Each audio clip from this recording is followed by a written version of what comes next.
afternoon at Coors Field in the heart of Lodo. The Rockies winners last night 4-3 on Daniel Murphy's walk-off hit. First walk-off win of the year for the Rockies. They're 17-16 with 27 left to play. The Padres are ahead of them in second place behind the Dodgers at 20-15.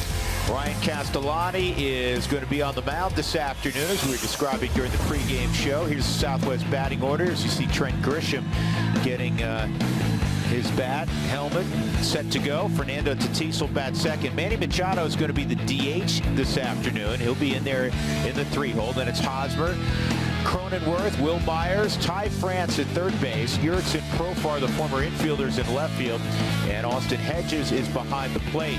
And for Ryan Castellani, he is back out there, and he has been very impressive. He's really only had one start that you'd say was maybe subpar. The other starts have been really terrific. Well, and he's also the first pitcher to strike out the side in his first inning of a Coors Field debut, so that's pretty impressive in its own right. The first 2 innings of the 4 starts that he's made, just 2 hits allowed in those 4 starts, so that's part of the reason why the whip is .98. And the thing that, when you talk about a pitcher, the thing that it tends to impress me is what happens after something bad happens. And I think back to that Arizona start where he gave up a couple home runs, and then you really didn't notice the demeanor change. You didn't see him act like maybe a rookie would act.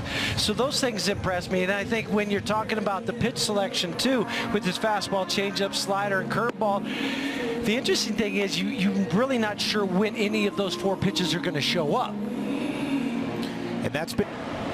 Let's take a look at the Rockies defensively. And you'll note that Garrett Hampson's at shortstop. Trevor is just fine.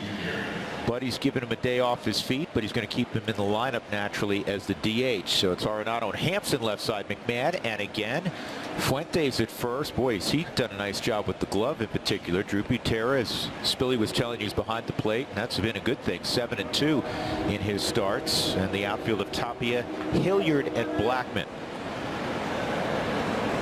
Here's Tatis. Here's the Southwest batting order for the Rockies. Raimel Tapia, Trevor Story, both at 3-11.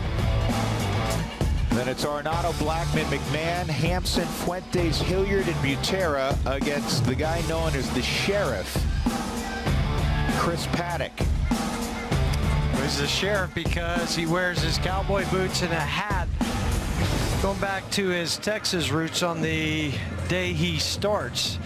It'll be the 2nd time he's pitched against the Rockies. He's got a no decision in the other one, 3 earned runs in 6 innings pitched. That was down at Petco. So this is his first career start at Coors Field. And it's been a struggle for him. 2-3 with a 5.15. Full count.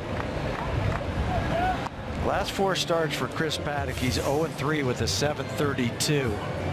Part of that issue is what happens early in the game in the first couple innings, about a 7.5 ERA.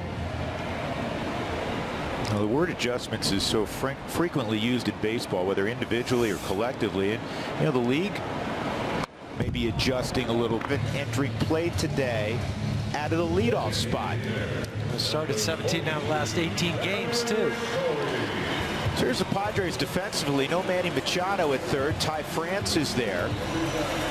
Tatis Jr., Cronenworth and Hosmer in the infield. Profar, Grisham, and Myers in the outfield with Austin Hedges doing the catching again. This is a very good defensive team. Obviously, when they have Machado in there, they're even better.